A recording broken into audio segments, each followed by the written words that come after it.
네, 시청자 여러분 안녕하십니까. 네, 모처럼 날씨도 조금 아주 겨울다운 날씨, 좀 시원하고 그렇게 춥지 않은 그런 날씨인 것 같습니다. 자, 오늘 저희 두부에는요 아주 요새 아주 활약이 대단하시고 또 바쁘시고 또 이 자본시장에 관심을 한몸에 갖고 계신 국내 자본시장뿐만 아니라 전 세계 자본시장에서도 관심을 많이 받고 있는 한국 거버넌스 포럼의 초대 회장이신 류영재 회장님 같이 했습니다. 안녕하십니까? 예, 안녕하세요. 네. 자, 원래 이제 증권사에서 좀 계셨잖아요. 그렇습니다. 예. 그러다가 중간에 좀 이제 있는 게 아니라 14년 있었죠. 그러다가 유학 가시고 예, 그렇습니다. 예, 그런 거. 예, 예. 그래서 사실은 원조 증권맨이다. 그러니까 증권사 입사한 때가 몇 년 전이죠? 제가 87년 말에 입사했습니다. 87년 말. 예, 예. 장이 좋을 때였죠. 그때 뭐 엄청나게 좋았죠. 예, 엄청나게 좋았죠. 예, 85년도부터 아마 본격적으로 시장이 올라서 제 기억으로는 아마 한 170포인트? 예. 그 정도에서 시작이 돼서 89년 4월로 기억이 되는데 1007포인트까지 그렇게 올랐으니까 뭐 한 6배 올랐던 장이었죠. 그 한가운데 입사를 하셨군요. 그렇죠. 예, 예. 동학개미 이 계좌가 뭐 지금 뭐 730만 개다. 이 네. 활성화 계좌가 뭐 이런 얘기도 있고 여기에 뭐 서학개미들까지 지금 온통 지금 뭐 이 자본시장에 들어와서 이 저금리 시대에 무언가 재테크를 하고 노후를 대비하는 분들이 정말 수백만이 지금 몰려 있는데요.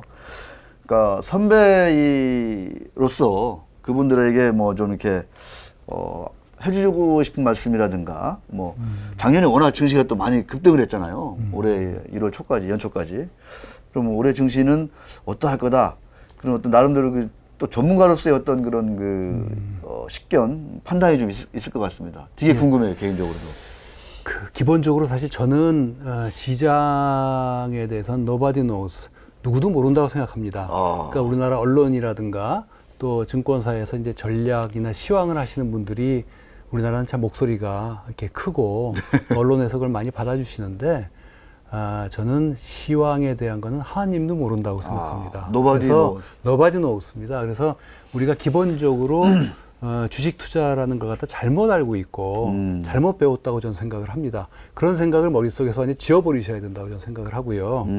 일단 먼저 작년은 1년을 좀 회고해 본다면 작년에 뭐 잘 아시다시피 코로나로 인해서 투자자들이 지옥과 천당을 다 경험했던 한 해였던 것 같습니다. 그런데 결국은 뭐 해피엔딩으로 끝났고 또 작년에 특징적인 현상은 뭐 앞서도 말씀하셨습니다만 동학개미의 등장인 것이죠. 과거에도 뭐 제가 증권회사에 입사했을 때도 사실 그때는 개미군단이라는 말을 많이 썼고 네. 그 개미군단이 시장을 주도하는 시장이었었죠. 그러다가 이제 92년도에 외국인들 개방이 되고 그다음에 이제 기관화가 일어나면서 개미의 주도권이 이제 기관과 외국인으로 넘어간 상태에서 근 한 30년 가까이 왔다가 이제 30년 만에 그 주도권이 개미들한테 왔는데 그 개미들이 과거에 시장에서 플레이했던 개미하고는 완전히 다른 개미인 거예요. 과거의 개미들은 묻지마 투자를 했다면 요즘에 그 동학개미는 스마트 동학개미라고 얘기를 하죠. 예. 이제 공부를 많이 하고 또 여러 가지 유튜브가 많고 우리 부장님도 큰 역할을 해주십니다만 유튜브를 하고 통해서 공부하고 또 우량주에 집중 투자하는 또 이런 면에서 봤을 때는 과거의 개미와는 좀 저는 질적으로 많이 다르다. 그래서 결론적으로 우리나라 자본시장이 양적으로도 성장했고 또 질적으로도 좀 발전한 그런 한 해가 아니었나 생각을 하고요. 그럼 올해는 제 개인적으로는 이렇게 생각합니다. 좀 긴 호흡으로 보면 긴 호흡이라는 건 한 30년 이렇게 놓고 본다면 우리나라의 금융시장이 전통적인 은행 중심에서 이제 자본시장 중심으로 크게 도약하는 저는 원년이 되지 않겠나라고 생각합니다. 그 다음에 이제 우리나라 가계는 잘 아시다시피 부동산에 거의 한 70% 이상이 들어가 있어요. 이러한 자산들이 저는 OECD 국가랑 비교해 보더라도 너무 우리나라 사람들의 부동산 어떤 그 편중 현상이 자산에 있어 너무 심하다고 생각을 하는데 이런 것들이 이제 서서히 금융시장 또 특히 주식시장 쪽으로 대이동하는 그런 또 원년이 아닌가라고 라고 생각을 하고요. 네. 이런 과정에서 이제 그렇지만 시장이라는 게 뭐 직진하지는 않잖아요. 이 과정에서 오르락 내리락을 하는데 그런 과정에서 이제 작년에 유동성의 힘으로 밀려 올라가면서 오버밸류된 그런 주식들은 또 떨어져 나갈 것이고 그렇지만 또 상대적으로 또 좀 저평가된 종목들은 또 이제 키 맞추기를 좀 할 것이고 네. 그렇지만 이제 큰 흐름으로 본다면 저는 미래 시대 정신을 반영하는 그런 대표적인 섹터의 1등 주식은 저는 엄청나게 갈 거다. 과거에 그 SK텔레콤이라든가 또 삼성전자가 90년대부터 현재까지 오는 그런 어떤 족적을 밟아 나가는 기업들이 나타나지 않겠는가라는 그런 생각을 합니다. 그렇지만 한 가지 우려되는 것은 작년에 너무 단기간에 급등을 했어요. 워낙 많이 올랐죠. 예, 급등을 하다가 보니까 사람들의 특히 이제 동학개미들은 코로나 이후 급등장세로 들어온 사람들은 시장이 올라간 것만 쭉 본 거잖아요. 근데 사실 시장이라는 것은 자비가 없습니다. 굉장히 무자비한 곳이에요. 무서운 얘기네요. 예. 그래서 저는 작년에 단기적으로 많이 오른 부분도 있기 때문에 네. 조금 이제는 보수적인 어떤 그런 스탠스를 취할 필요가 있고 또 목표 수익률을 조금 낮게 잡아야 된다라는 이제 말씀을 좀 드리고 싶습니다. 오늘 그 주제는 이제 ESG의 시대다 바야흐로 뭐 국내뿐만 아니라 이제 전 세계적으로 특히 이제 워낙 미국에서 이제 ESG 펀드라든가 뭐 이런 투자가 붐을 이루고 있는 상황에서 우리 투자자들은 어떤 기업을 어떤 관점으로 좀 바라봐야 될 것인가 이런 주제를 잡아봤는데 이거 이제 얘기하게 하려면 그에 앞서 이제 어제 있었던 그 우리 이재용 그 삼성전자 부회장에 대한 어떤 그 판결 뭐 2년 6개월 징역형이 이제 실형이 이제 선고가 됐어요. 뭐 뇌물도 다 인정이 됐고 그러면서 이제 어제 이제 뭐 많은 이제 경제지들 중심으로 이제 총수 부재의 이런 상황을 상당히 우려하는 그런 뭐 일면 헤드라인이 뭐 아주 예외 없이 예상대로 많이 실렸고요. 그러면서 이제 이것 때문에 뭐 어제 삼성전자 주가도 빠지고 삼성물산 주가도 빠지고 그 충격으로 코스피 지수가 어제 좀 밀렸거든요. 그랬더니 막 그것 때문에 지금 큰일이다, 걱정이다 이렇게 많이 해주셨는데 또 하루 만에 뭐 어제 빠진 것보다 삼성전자가 훨씬 더 많이 올랐어요. 뭐 그 영향으로 코스피 지수도 훨씬 더 많이 오늘 올랐고요. 그래서 다양한 의견이 있을 수밖에 없고 또 이거를 어떻게 우리가 받아들여야 될 것인가 각계 각층에서 또 있는 위치에서 다 다를 텐데 오늘 주제인 ESG 측면에서 어제 어떤 그 선고 어떤 의미가 있을 건지 한번 좀 말씀해 주시면 좋을 것 같아요. 예, ESG라는 것은 이제 뭐 환경사회 지배구조와 관련된 이슈인데 네. 그 중에서도 이제 거버넌스와 관련된 지배구조와 관련된 문제가 되겠죠.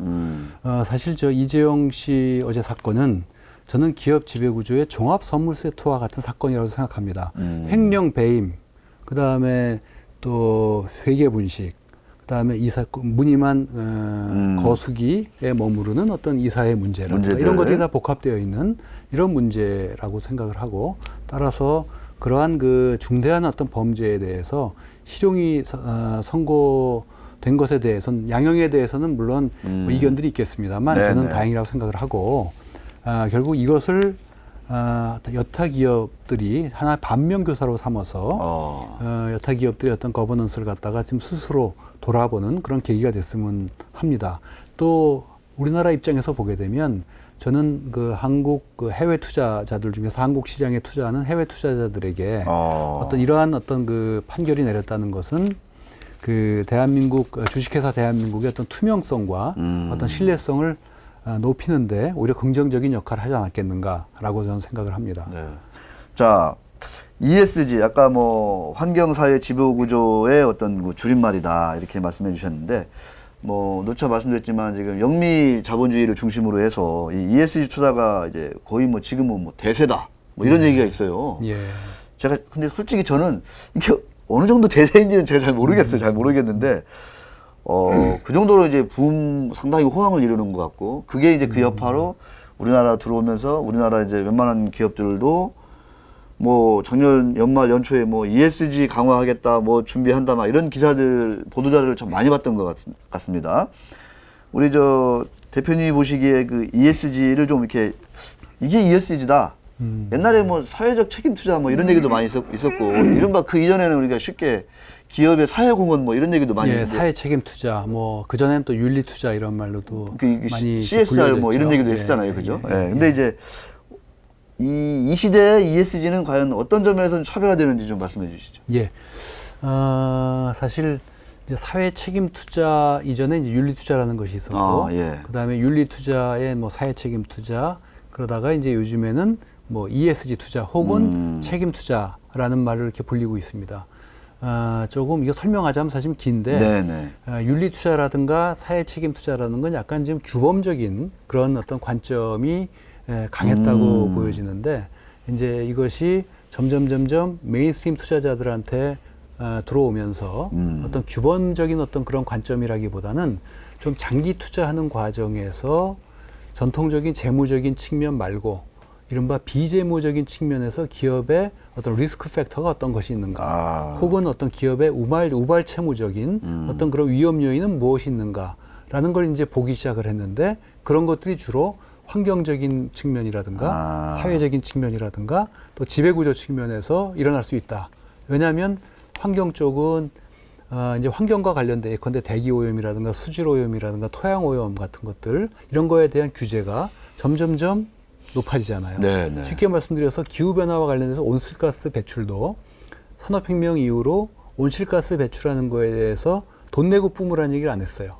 그렇지만 이제는 90년대부터 교토 프로토콜이 들어오고 이제는 파리 협약이라는 게 들어오면서 이제는 지구 온도를 낮추기 위해서는 온실가스 배출하는 걸 우리가 자제해야 되겠다. 그러면서 이제 탄소 배출권 거래제라든가 또 탄소세라든가 이와 같은 규제, 또 탄소 중립이라든가 네. 뭐 이런 것들이 계속 등장하고 있는 것이니까 그 탄소 배출을 지나치게 많이 하는 그런 기업은 환경을 훼손하는 그런 차원의 문제가 아니라 이제는 돈을 내고 뿜어야 돼요.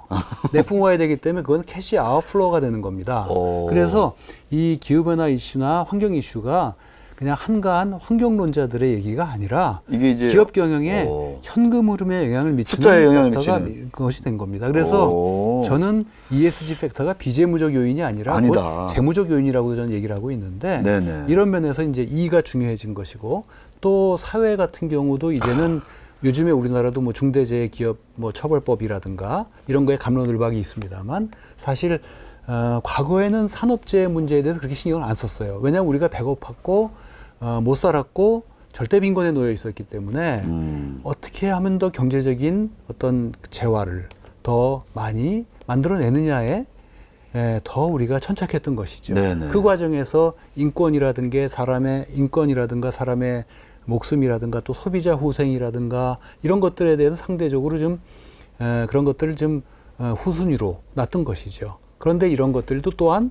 마찬가지로 이제는 점점점 이제 그 관련된 규제가 자꾸 일어나고 또 SNS가 등장하면서 소셜 미디어가 등장하면서 예컨대 종업원들한테 갑질을 한다거나 또 소비자들한테 제품 안전에 어떤 문제가 있는 제품을 판다든가 이렇게 되면 이것이 이제 SNS에 올라가게 되면 그게 또 클릭 한 방으로 전 세계로 퍼져요. 네. 그렇게 되면 그것이 사회적 이슈가 아니라 그 기업의 브랜드를 훼손하고 또 따라서 그 기업의 레퓨테이션 리스크가 되는 겁니다. 그렇게 되면 또 소비자 불매로 이어질 수 있고 그런 사례들은 사실 차고도 넘칩니다. 네네. 시간 관계상 다 말씀을 못 드리겠습니다만 또 노사 간의 문제, 노조. 맨날 파업을 해서 결국 그만큼 조업이 중단이 되면 그만큼 출하량이 줄어들고 그것이 매출에 영향을 미치는 것입니다. 그러니까 이것도 역시도 그냥 노사 간의 문제에 머무는 것이 아니라 그게? 기업의 생산성에 영향을 미친다는 것이죠.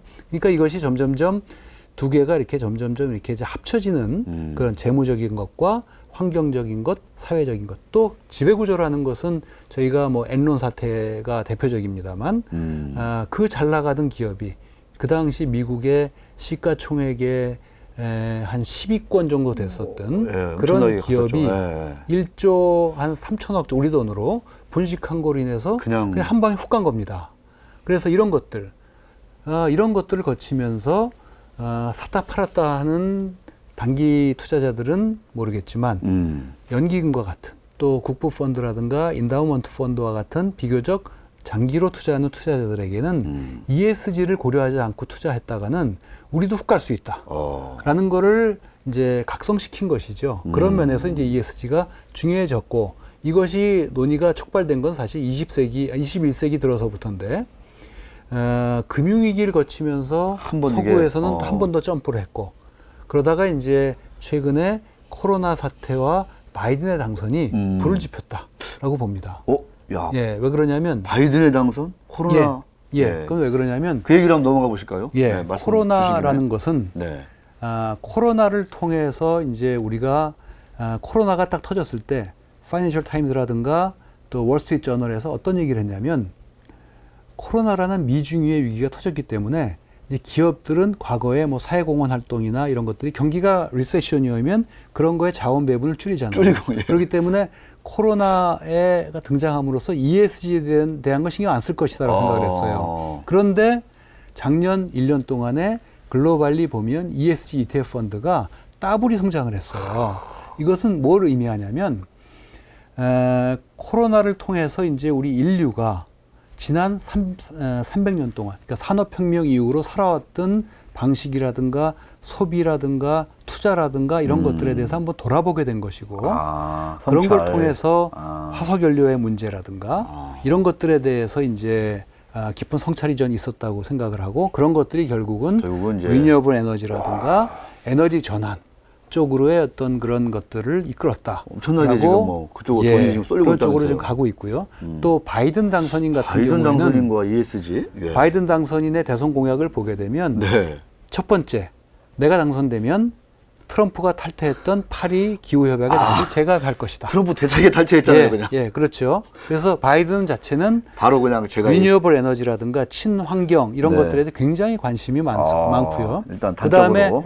그다음에 미국의 증권거래위원회 SEC라고 그러죠. SEC로 하여금 기업의 ESG 정보 공개를 갖다가 더 강화시켜 나가겠다라는 얘기를 했어요. 그래서 이런 것들. 그다음에 또 더 중요한 것은 백악관에 NEC라는 곳이 있는데 내셔널 이코노믹 커미티인데 국가경제위원회. 그러니까 우리도 국민경제자문위원회가 있지만 백악관의 NEC는 엄청나게 파워풀하고 또 그 정권의 좀 중장기적인 정책 방향을 좋다하는 역할을 하는데 거기 그 위원장에 블랙락의 ESG 헤드인 브라이언 디스가 거기에 위원장으로 갔어요. 현직 헤드가 그렇게 가버렸어요. 그러니까 이렇게 보면 됩니다. 우리나라의 진짜 제1위 자산운용사의 ESG 담당 헤드가 NEC, 청와대 뭐 무슨 경제위원회 위원장을 맡게 된 그런 거죠. 이것이 전 세계 시장에 주는 그 메시지가 굉장히 컸던 겁니다. 그렇기 때문에 이것이 또한 이것이 또한 ESG를 트리거링 하는데 어떤 그 이 두 가지 요인이 큰 역할을 하지 않았나 생각을 합니다. 그러면 바이든 행정부의 어떤 색깔 딱 한마디로 얘기하라 그러면 뭐 한마디가 아니라 색깔을 논해라 그러면 그 중에 하나가 ESG다 이렇게 봐도 크게 문제가 없겠네요. 그렇습니다. SEC 이제 규정으로 기업들한테 너희들 SEG 현황이 어때 이거를 자세하게 공시해 라고까지 얘기할 정도면 그렇죠. 야, 상장사들은 좀 한마디로 좀 상당히 긴장하겠는데요, 이거. 상장사들은 뭐 긴장을 하겠죠. 근데 긴장을 해야 되겠지만 어쨌든 이것이 어제 오늘 사실 얘기는 아니고 이런 것들이 아까 제가 말씀드렸던 것처럼 21세기 들어서부터 이런 논의들이 계속 돼 왔고요. 그러니까 좀 멀게는 엔론 이후로 이제 ESG라는 조어가 만들어졌고 그때부터 계속 확산이 되다가 금융위기로 확산이 됐고 이번에 이제 불을 지핀 건데 어차피 저는 이것이 하나의 어떤 도도한 경제 패러다임의 대전환이라고 저는 생각을 합니다. 또 이제 25일부터 열리는 올해 다보스 포럼에서도 이제 여러 가지 얘기를 하고 있습니다만 그 올해 다보스 포럼의 주제가 COVID-19 The Great Reset입니다. 그러니까 대설정, 거대한 재설정. 그러니까 경제라든가 또 정치라든가 지정학이라든가 이런 여러 가지 면에서도 리셋이 이루어지지만 또 마이크로한 면에서도 어떤 리셋이 일어나냐면 디지털 테크놀로지, 디지털로서의 어떤 트랜지션이 이루어지고 또 두 번째로는 큰 정부가 들어설 것이고 상대적으로 시장이 좀 위축되면서 세 번째로 얘기하고 있는 것이 ESG의 확장이라는 걸 얘기를 하고 있습니다. 다보스 포럼에서도. 그렇기 때문에 이것은 저는 피할 수 없는 하나의 패러다임의 큰 변화이기 때문에 피할 수 없다면 즐겨라. 그래서 기업이 이걸 부담으로만 생각하시지 말고 요 안에서 뭔가 기회를 만들어내는 어떤 그런 노력이 좀 필요하다고 생각합니다. 그러니까 기업 입장에서 보면은 이런 거를 좀 준비하고 하려면 좀 투자를 해야 되니까 돈이 들고 비용으로 생각할 수가 있는데 아까 말씀하시는 거 들어보면 환경만 해도 이게 결국은 탄소세, 그죠? 뭐 이런 거 생각하다 보면 이 환경에 대비하고 미리미리 투자하는 게 결국은 이게 나중에 재무적인 숫자로 나타나게 될 것이다. 이런 말씀을 해주셨어요. 그렇습니다. 네. 예. 그러니까 이게 이제 ESG라는 거는 이것이 뭐 비용으로만 생각하시는 것이라기보다는 우리 이제 두 가지 차원이 있습니다. 한쪽은 생산 과정에서 특히 우리나라는 중후장대한 제조업 위주의 그런 산업들이 많지 않습니까? 네네. 그런 생산 제조하는 공정 과정에서 어떻게 이산화탄소 배출을 탄소 배출을 좀 저감시킬 것이고 또 물을 어떻게 또 리사이클링 할 것이고 또 토양 오염이라든가 뭐 수질 오염 같은 걸 어떻게 관리할 것인가라는 걸 갖다가 하는 측면도 있죠. 네. 그러려면은 뭐 싹스 낙스를 얼마만큼 또 낮출 것이냐. 그럼 또 타랑 설비를 해야 되죠. 그럼 또 캐펙스가 들어가고 이런 부분이 있습니다. 그렇지만 길게 보면 저는 이걸 하나의 투자라고도 보고요. 또 다른 면에서는 어떤 제품에 있어서 어떤 ESG 관점에 부합하느냐 안 하느냐 그런 제품을 만들어 나가는 것.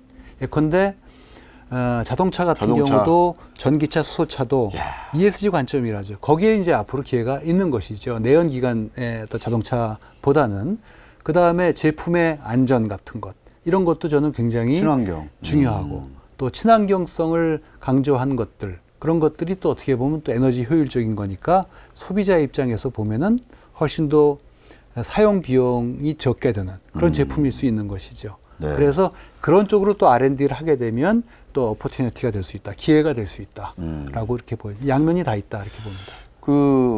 그러니까 충분히 기회로 우리가 삼을 만한 투자 가치가 충분히 있다. 이제 그런 말씀을 이제 계속 해주고 계시는데 한때 이제 뭐 그 주주 자본주의 이런 얘기도 있었고, 근데 이쪽은 약간 좀 이해관계자 같이 이제 잘 먹고 잘 사는 뭐 그런 어떤 이해관계자 자본주의 이런 얘기도 제가 이제 그 대표님 책에서 좀 읽은 기억이 나고요.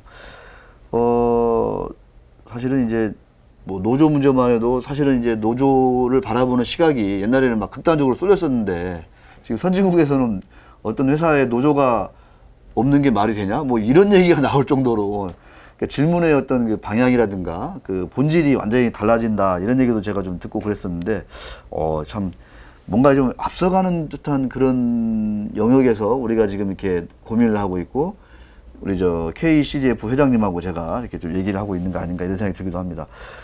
약간 좀 그 뛰어넘어서 그런 어떤 서구적 흐름이 우리나라의 온 역사라고 해야 되나 그것도 꽤 됐을 텐데 이렇게 또 전면에 부각되고 한지는 그렇게 오래된 것 같지는 않아요. 우리나라의 사정을 좀 돌이켜 보면 그만한 이유가 있었을 텐데 이제 회장님 같은 경우에는 실제 이제 기업들하고도 소통도 하시고 아까 이제 기업들이 많이 자문도 이제 요청해 오고 이게 하나의 대세다 보니까 여기에서 이제 빵점 맞고 뭐 F학점 맞으면 이제 해외 펀드나 이런 데서는 그냥 뭐 상당히 이제 그 냉혹한 그런 평가를 받을 수밖에 없기 때문에 자문을 많이 요청하신다 그랬는데 우리 기업들 실제 좀 뭐 실명을 뭐 거론하실 수 없다면 익명을 통해서라도 좀 이렇게 이런 ESG 준비라고 해야 되나 투자라고 해야 되나 ESG 측면에서의 어떤 개선 관점에서 상당히 잘하고 있다 이런 사례가 있으면 뭐 우리 시청자분들이 이해하는 데 훨씬 좋을 것 같고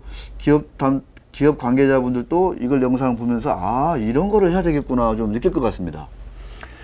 예, 제가 사실 저희 회사는 사실 자문을 한 회사는 아니고요. 네, 저희는 이제 기업을 평가해서, 그러니까 ESG 관점에서 평가해서 기관 투자자들에게 그 정보나 그 리서치물을 제공하는 그런 일을 하고 있습니다. 그렇기 때문에 제가 여기서 어떤 특정 기업을 뭐 어디가 잘한다 못한다라고 말씀드리는 것은 좀 적절할 것 같지는 않고요. 그게 또 기관 투자가 되면 바로 또 이게 또 참고가 되기 때문에 그렇고 저희 회사 홈페이지에 들어오시면 저희가 이제 매년 기업에 우리 상장 기업 한 1000개 기업을 저희가 평가를 합니다. ESG 관점에서 거기 보면 저희가 ESG 평가 보고서라는 걸 저희가 업로드 해놨습니다. 저희 홈페이지에서 그걸 다운 받아보면 그게 한 120페이지 정도짜리 보고서가 되는데 그걸 보면은 어떤 기업이 어떤 면에서 잘하고 또 어떤 기업이 어떤 면에서 못하는지에 대해서 대략적으로 나와 있습니다. 그걸 한번 참고하시면 좋을 것 같고요. 앞서서 제가 말씀드렸던 것처럼 현재는 경제 패러다임이 화석연료 패러다임에서 네.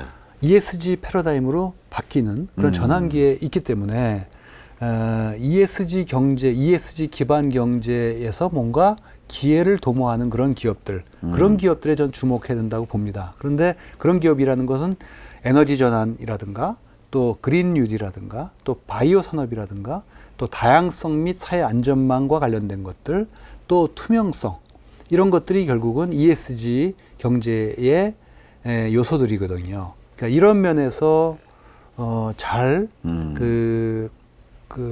관리하고 또 최고 경영자로부터 그 밑에까지 이런 부분에 뭔가 어떤 일치된 생각을 가지고 경영을 해나가는 기업들한테는 저는 굉장히 큰 기회가 있을 거라고 봅니다. 지난해 잘 아시다시피 가장 주가 상승률이 높았던 그런 종목들을 보게 되면 주로 풍력, 그 다음에 태양광, 전기차, 소차 관련들이었고요.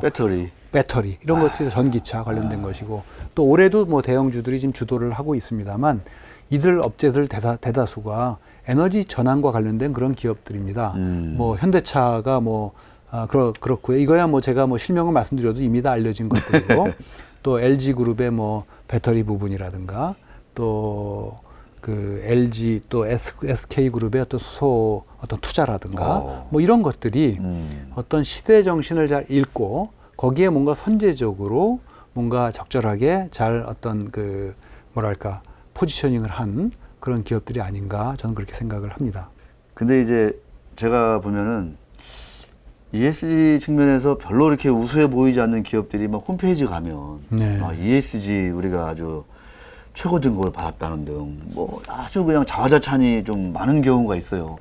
이것도 보면은 뭐 우리만의 ESG 아닌가 이런 생각이 들기도 하는데, 뭐 모든 기업들이 다 그런 건 아니지만 이런 것도 그러니까 약간 무늬만 ESG냐 아니면 진짜로 이 기업이 ESG를 절실하게 느끼고 이거를 바꿔나가기 위해서 정말 회사의 모든 의사결정 구조라든가 이런 것들을 다 바꿀 준비라든가 그런 각오가 돼 있다. 이거는 좀 완전히 좀 차원이 다른 것 같아요. 그런 거는 좀 이렇게 잘 가려져야 될 것 같습니다. 그러니까 이제 이 ESG 산업이 그동안 쭉 발전해오는 과정에서 약간의 그 우여곡절이 있었는데 가장 대표적으로 이제 2015년도에 일어났었던 폭스바겐 스캔들입니다. 사실 폭스바겐이 이제 배기가스를 갖다 조작을 한 거죠. 치팅을 한 거죠. 그것이 이제 외부 단체에서 적발이 돼가지고 고발이 되면서 결국은 이제 시가총액이 뭐 한 30% 정도가 단기간에 빠지고 천문학적인 이렇게 또 됐었죠. 벌금도 물고 그렇게 됐는데 아이러니컬하게도 그 사건이 터지기 전에 모든 ESG 평가 업체로부터 폭스바겐이 베스트 프랙티스라는 평가를 받았어요. 그러니까 이제 그거를 거치면서 ESG 평가 업체들도 굉장히 큰 반성을 하게 됐습니다. 그러니까 우리가 저 회사가 코스메틱 어떻게 화장을 한 거죠. 화장을 그러니까 분식을 한 거죠. ESG 분식을 한 거를 우리가 그거를 판별해내지 못했구나. 라는 어떤 그런 반성들을 하게 되고, 그러면서 이제 ESG 평가 업체들도 평가 모형이라든가 방법론에 대한 대대적인 수정을 가져오게 된 것입니다. 그래서 이 폭스바겐 사건 이후로 ESG 평가 업체들이 오히려 이렇게 거칠애는 잘하면서 잘하는 것처럼 하면서 이게 윈도우 드레싱 한다 그러죠. 윈도우 드레싱 하지만 실제로 내용을 들여다보면 성과가 나지 않고 또 사건 자꾸 일어나고 관련된, 그러면 그런 기업들은 오히려 더 이율배반적인 거로 본 거죠. 더 위선적으로 보는 거죠. 그래서 그런 기업에 대해서는 저희들이 평가 모형을 가지고 평가를 하지만 그런 기업들에 대해서 항상 모니터링하면서 저희가 점수를 깎습니다. 굉장히 심하게 깎아요. 네, 그래서 왜냐하면 그거는 더 오히려 더 감점 대상이 오히려 더 감점 대상이 되는 거예요. 네. 오히려 겉으로 거칠애 안 한 기업보다도 분식이다 이래가지고 더 그 잘못된 거라고 보는 거짓말이다, 거죠. 거짓말이라고 보는 거죠. 사기다 이렇게 그래서 거군요. 이제는 이제 그러기 때문에 이제 저희 같은 회사들이 필요한 거죠. 저희가 서드 파티, 그러니까 제3자적인 입장에서 기업의 ESG를 저희가 정말 면밀하게 들여다보고 또 객관적으로 저희가 들여다봐서 평가를 해줘야지 기업들이 그런 어떤 위선적인 행동을 지금 못하지 않겠는가라고 생각을 하는 겁니다. 그 말씀 들어보니까 이 질문도 여쭤보고 싶어요. 이제 외국의 경우는 이제 어쩐지 모르겠는데 특히 이제 우리나라 상장사들 몇몇 상장사들 적지 않은 상장사들 경우에 ES OK 근데 G 이렇게 거버넌스로 가면 이 우리는 이제 지배주주 일반주주 특히 이제 지배주주들이 이제 소수의 지분으로 이제 또 이제 계열사들 또 이제 투자하고 이래가지고 이제 워낙 이제 가진 것보다 많은 어떤 그 뭐랄까요 그 주주권을 행사하는 그런 사례가 많은데.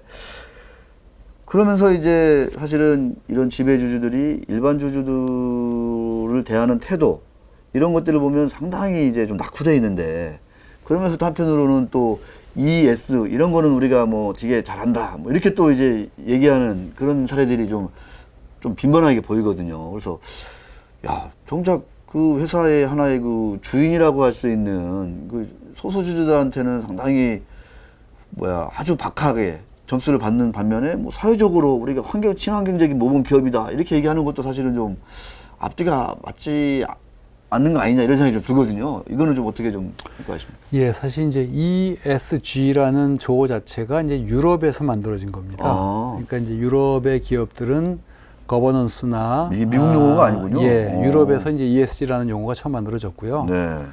근데 이제 아시다시피 유럽이나 또 미국 같은 경우는 우리나라에 비해서 어떤 소수 주주권에 대한 어떤 보호 장치나 또 실제로 기업 이사회가 소수 주주들을 갖다가 보호하는 전체 주주들의 소수 주주를 포함한 전체 주주들의 이익의 관점에서 의사 결정이 이루어지는 거버넌스를 갖고 있습니다. 그렇기 때문에 사실 거버넌스 문제보다는 이 환경이나 또 소셜한 이슈들이 이제 중요해서 사실 조어 자체도 ESG라고 만들어질 수가 있는데 저는 한국적 맥락에서는 사실 ESG보다는 저는 GES가 더 이런 순서로 바꿔야 된다고 생각을 합니다. GES? 예, GES.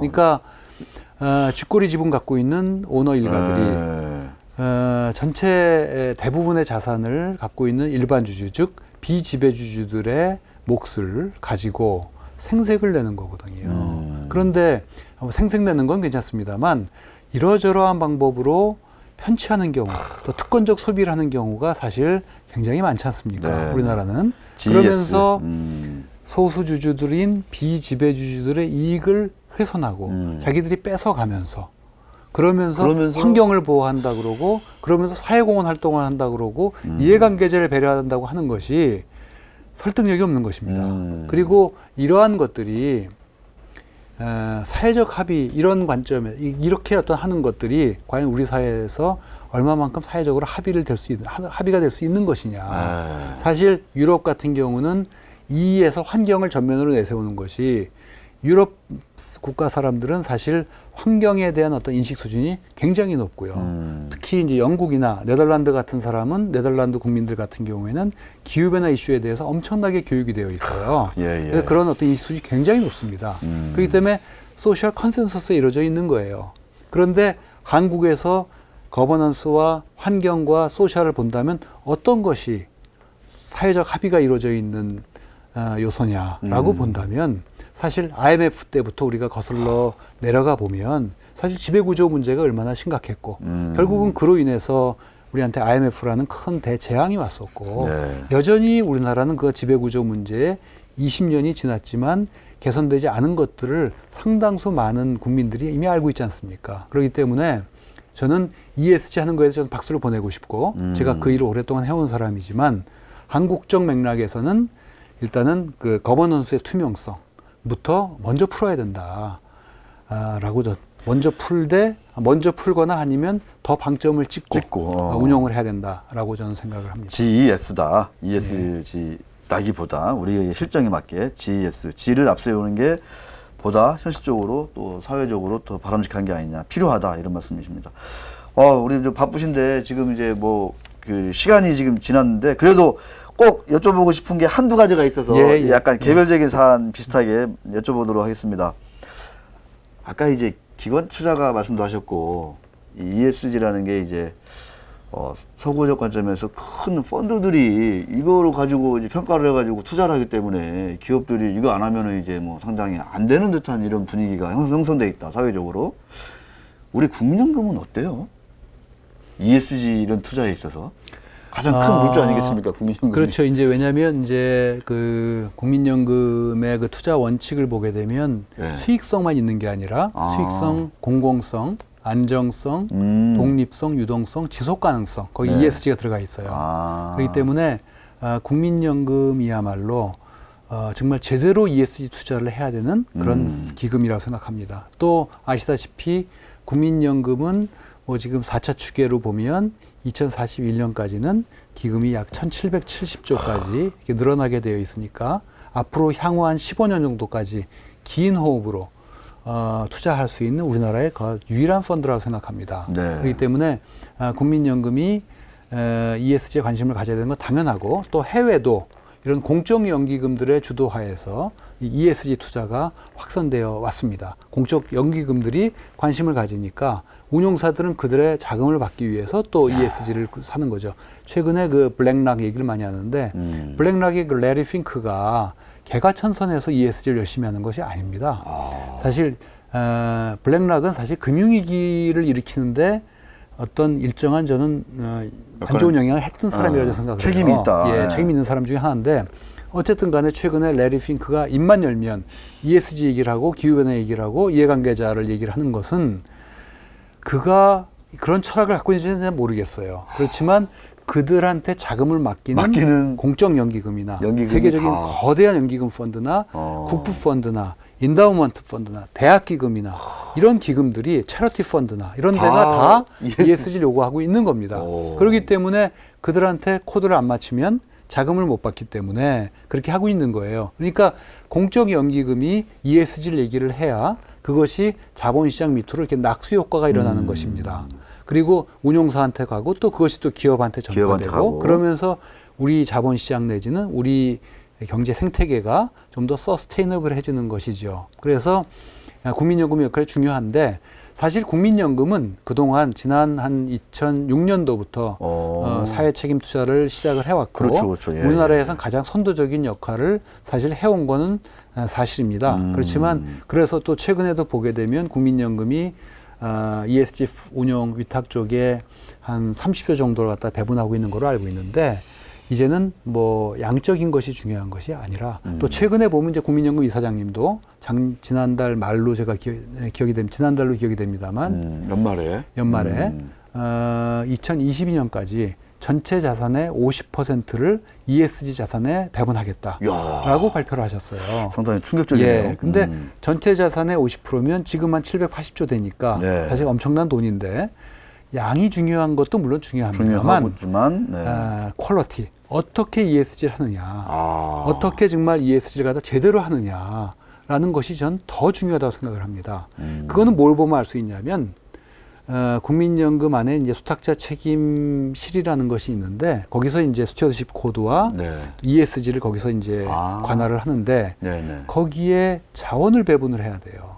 자원을 배분하는 것만큼 좋은 인재를 많이 뽑아야 되고 좋은 인재를 많이 뽑고 또 외부에 있는 평가기관이라든가 생태계 ESG 생태계를 갖다가 많이 밀어줘야죠. 국민연금이 육성하지 않으면 거기에 신경 쓸 투자자는 없어요. 여의도에 있는 자산운용사가 그걸 신경 쓰지는 않거든요. 그렇기 때문에 공적연기금인 국민연금이 그런 생태계에 대한 관심을 가져야 비옥한 토양이 만들어지고 거기서 우리나라 ESG 산업이 또 ESG와 관련된 여러 가지 리서치물이나 연구물이 기업들이 나올 수 있다라고 저는 생각을 하는 겁니다. 예, 와닿습니다. 이 바이든 시대 바이든 행정부의 그 색깔 하나 딱 골라라 하면은 ESG다라는 말이 딱 지금 계속 지금 뭐 맴돌고 있습니다.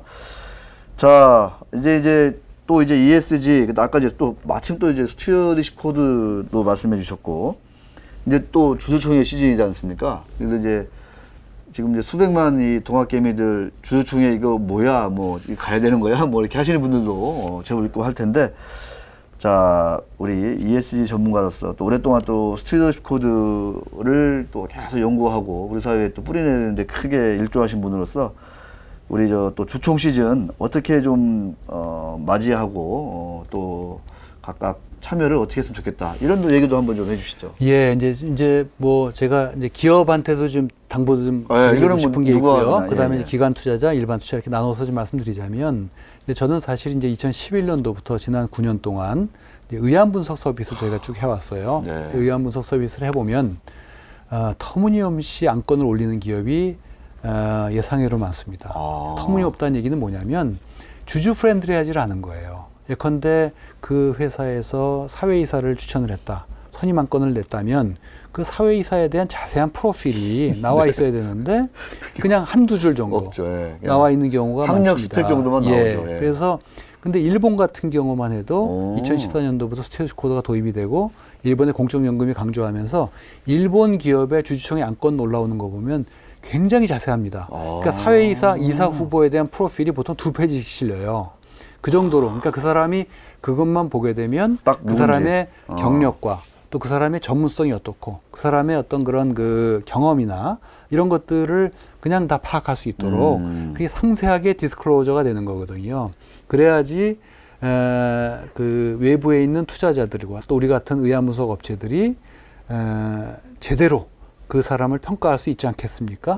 물론 저희가 또 따로 또 정보 수집을 하겠습니다만 기업에서 그래서 지금 기업의 입장에서도 점점 스튜어디스 코드 시대에 기관 투자자들과 또 일반 투자자들도 이 의결권에 얼마나 관심이 높아지고 있습니까?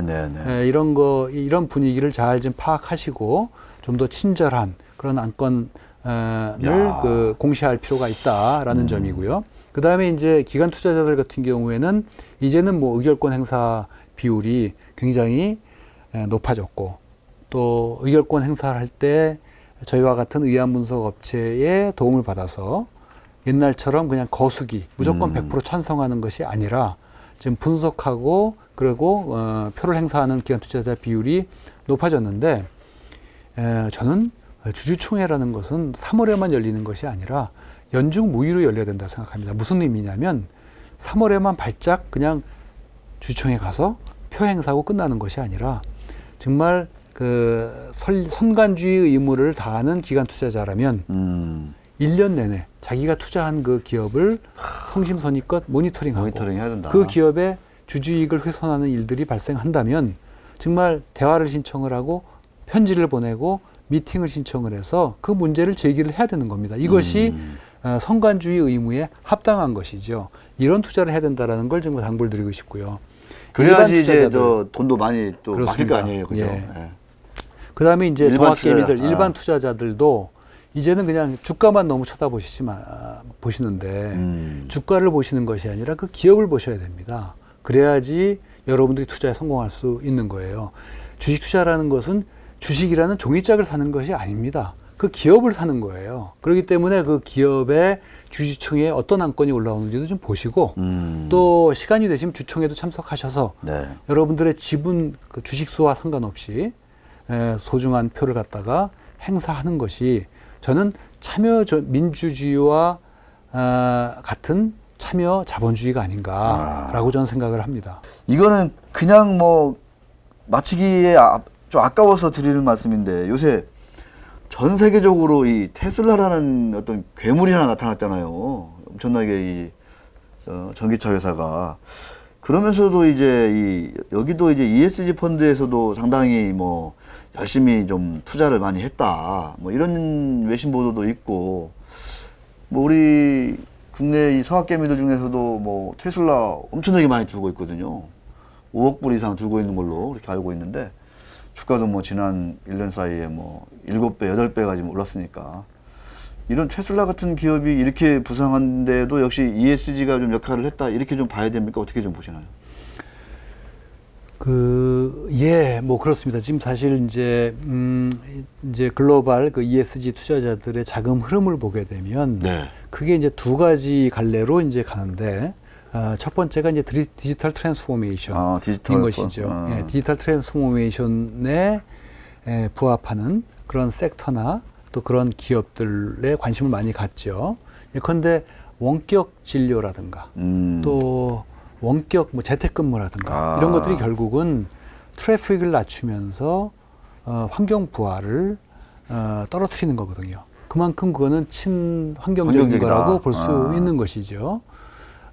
그 다음에 이제 그린, 뭐 이제 전기차, 뭐 전기차라든가 어떤 에너지 전환, 아까 말씀드렸던 것처럼 그런 관점에서 보면 테슬라는 그 두 가지 요소를 다 갖고 있다고 저는 봅니다. 그런 면에서 봤을 때 ESG에 굉장히 부합하는 그런 종목이라 할 수 있는데, 다만 이제 거버넌스 측면에서는 그 잘 모르겠어요. 거버넌스 면에서는 거버넌스라는 것은 사실 일반적으로 좋은 거버넌스라는 것은 체크 앤 밸런스인 것이잖아요. 그죠? 그렇죠. 어떤 의사결정이 특정 일인에게 편중되어 있는 것은 물론 섹터의 어떤 그런 라이프 사이클에 따라서 어떤 거는 또 신속한 의사결정이 필요하고. 또 섹터에 따라서는 필요하고, 그렇지만 또 성숙산업 같은 경우는 또 체크 앤 밸런스가 더 중요할 수 있고 그렇긴 합니다만, 어쩌면 그런 면에 대해서는 뭐 일론 머스크에 대해서는 이러저러한 또 어떤 논란, 감론들박이 있었지 않습니까? 돈벌장식이다 이런 얘기도 그래서 있고. 예. 그 부분에 대해서는 제가 뭐 잘은 잘 모르겠습니다만 어쨌든 이런 환경이라든가 디지털 관점에서 볼 때는 ESG에 부합하는 종목이 될 수 있다라고 저는 생각을 합니다. 네. 아니 말씀 들어보니까 우리 국민연금도 해외 투자를 많이 하잖아요. 서스틴베스트에서 이제 해외 기업들, 주요 기업들 ESG나 이런 것도 평가해서 발표하면 저도 나름 큰 의미가 있을 것 같습니다. 저희가 우리 이제 평가해야지. 아직은 저희가 평가해야지. 뭐 그럴 역량은 안 됩니다만 네. 앞으로 이제 뭐 회사가 성장한다면 그런 것도 해볼 수 있다고 생각합니다. 네.